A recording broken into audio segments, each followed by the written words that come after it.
Мен Чүй облусунун Аламин районундагы Аларча жана Аламиден суусу боюнча айтайын дедим эле. Өзүңүздөргө белгилүү болсо керек, ал жерде суунун нугу бурулуп, суу жээгинде жайгашкан дачаларды жана үйлөрдүн жээгин жеп кетип атат. Ошол үйлөргө коопсуздук жаратып жатат да. Ошол жерде суу жээгин бекемдөө иштерин жүргүзсөңүздөр дейт элем да.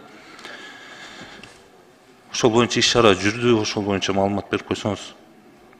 Жок, Аларчадагы, Аламидинге дагы быйылкы жылга планга кирген эмес. Аламидинде билем участокты биз бир нече жолу барып комиссия менен да чыгып көрүп келгенбиз. Ал жерде ошол жыл сайын бир тургун бар, арыз менен кайрылат. Но бирок ошо тилекке каршы акчанын тартыштыгына жараша ошол иштер бүтпөй келе жатат. Рахмат. Мына Каракулжа району боюнча Каракоз айыл өкмөтүндө Түшүнүк, Алтын Күрөк, Насирдин айылдарында бириктирүүчү бир көпүрө бар эле. Ошо былтыры жаан жап, сел каптаганда ошол көпүрөнү алып кеттиле да. Ошол боюнча да бир маалымат берип койсоңуз, алдын ала иш-чара жүргүзүш керек беле деген ойдомун да. Рахмат, аны жазуу жүзүндө берелимби, тактап туруп? Туура. Макул, анда дагы бир айта кетейин.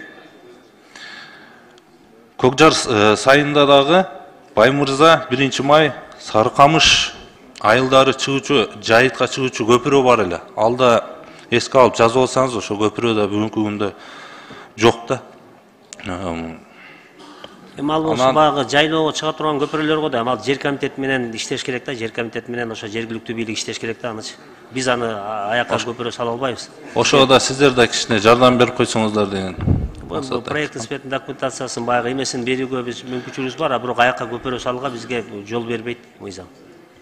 Ошол эле учурда Алайкууга баратканда, жаан жааганда жана кар жааганда өзүңүз билесиз, ал жер алыс жайгашкан.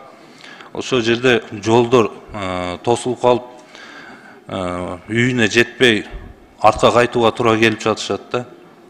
Ошого алдын ала иш-чаралар жүргүзүлөбү, ошол боюнча да маалымат берип койсоңуз. Себеби кыян жүрүп атат. Айтып бериңиз. Жолдор боюнча ошол эки тиешелүү министрлик берсе деп ойлойм да менчи, туура болот го. Жок, бул бая сел каптап ошо жолдорду жууп кетип атпайбы, жабылыпчы. Хорошо, мен түшүндүм, аны да мен ошо жазуу жүзүндө берейин сизге тиешелүү баягы өзүнүн ирети менен. Ишиңиздерге ийгилик. Рахмат.